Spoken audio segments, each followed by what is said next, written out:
ఓం శ్రీ గురుభ్యో నమ. కపాల మోక్ష గ్రంథం ముందు మాట. జ్ఞాన భిక్షువు పరమహంస పావనానంద. కపాల మోక్షం విధి విధానాలు. నేను అంటే ఎవరు? నేను అనేది ఏమిటి? నన్ను సృష్టించింది ఎవరు? నేను ఎవరి చేత సృష్టించబడినదో ఎవరైనా చెప్పగలరా? నేను కాని నేను ఎవరు? నేను కాని నేనుకి గల సంబంధం ఏమిటి? కర్మప్రదాత అంటే ఏమిటి? వీధివ్రాత అంటే ఏమిటి? వీటిని రక్షించేది ఎవరు? వీటిని పాటించేది ఎవరు? ఇలాంటి సాధన ధర్మ సందేహాలు నా మనసులో ఎన్నో ఉన్నాయి.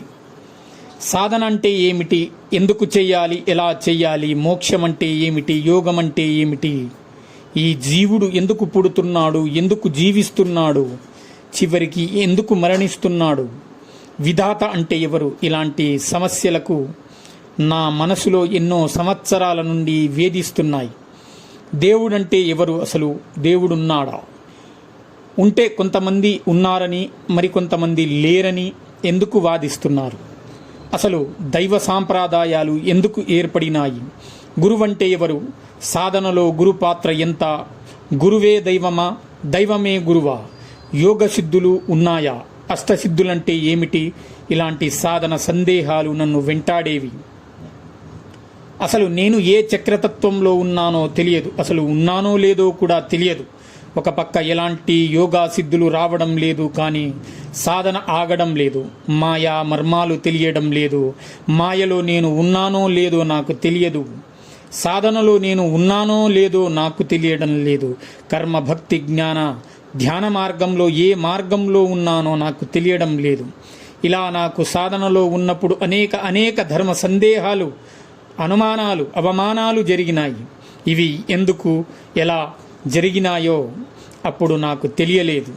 ఇలా నాకు సాధనలో శబ్ద పాండిత్యంలో, అలాగే అనుభవ పాండిత్యంలో నాకు వచ్చిన ప్రశ్నలకు నాకు నేనే సమాధానాలు వెతుకులాడుట కోసం చేసుకోవలసి వచ్చింది.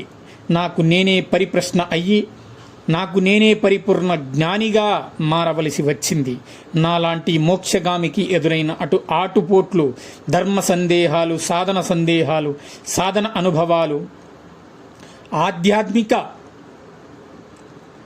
యాత్ర అనుభవాలు, దైవిక వస్తువులు అనుభవాలు, సాధన స్థితిగతులు అన్నింటినీ ఒక వరుస క్రమంలో పూసగుచ్చినట్లుగా అమర్చి ఒక రుద్రాక్షమాలను తయారు చేయాలని సంకల్పం వచ్చింది.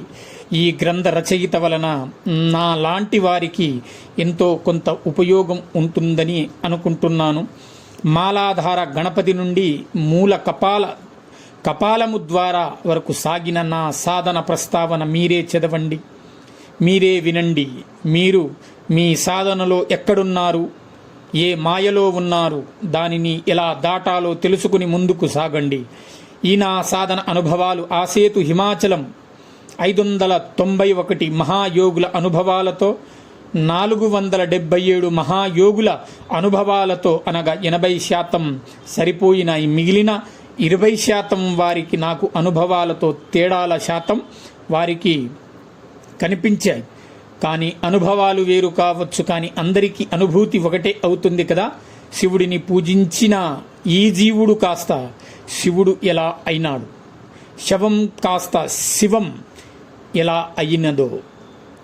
కోరికలే మాయలని తెలుసుకుని కోరిక లేని సమాజం చూడాలని, కోరిక లేక ఇష్ట కోరిక కోసం తీరని కోరిక కోసం, లేదా తీర్చే కోరిక కోసం, లేదా ఇతరుల కోరిక కోసం శివుడు కాస్త జీవుడుగా ఎలా అయినాడు? మోక్షగామి కాస్త కామిగాను, కామివాడు కాస్త మోక్షగామిగాను ఎలా ఎందుకు మారాడో తెలుసుకోండి. అనుభవాలు తెలుసుకోండి, అనుభూతి పొందండి. భగవంతుడు లేడు, ఎక్కడో లేడు. ఎవరికి వారే స్వానుభవానుభూతి ద్వారా తానే దేవుడని తెలుసుకోండి. అది మరిచిపోయిన జ్ఞాపకం అని గ్రహించండి. లేనివాడు ఉన్నట్లుగా, ఉన్నవాడు లేనివాడిగా, ఉండి లేనివాడిగా ఉండేది తానేనని తెలుసుకోండి. ఇలా ఎన్నో కోట్ల సంవత్సరాల క్రితం జరిగిన నిజము లాంటి కలని అనుభూతి పొందండి.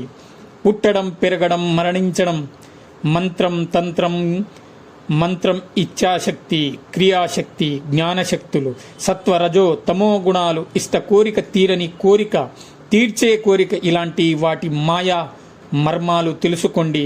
సాధన సాగించండి, సాధనను కొనసాగించండి, మోక్ష అనుభూతిని పొందండి, జయం పొందండి. ఈ సాధన అనుభవాలలో నిజానికి దూరంగాను కల్పితానికి దగ్గరగా ఉన్నట్లు కనిపిస్తాయి. కానీ ఎవరికి వారే స్వానుభవానుభూతి పొందితే తప్ప, ఎవరికి వారే స్వయంగా స్వానుభవం ద్వారా తెలుసుకుంటే తప్ప అవి కల్పితాలు కావని, నిజాలని తెలుసుకోలేరు. మీకు ఏదో ఇవ్వాలని, ఏదో ఒకటి చెప్పాలని మా సాధన అనుభవాలు మీతో పంచుకోలేదని గ్రహించండి.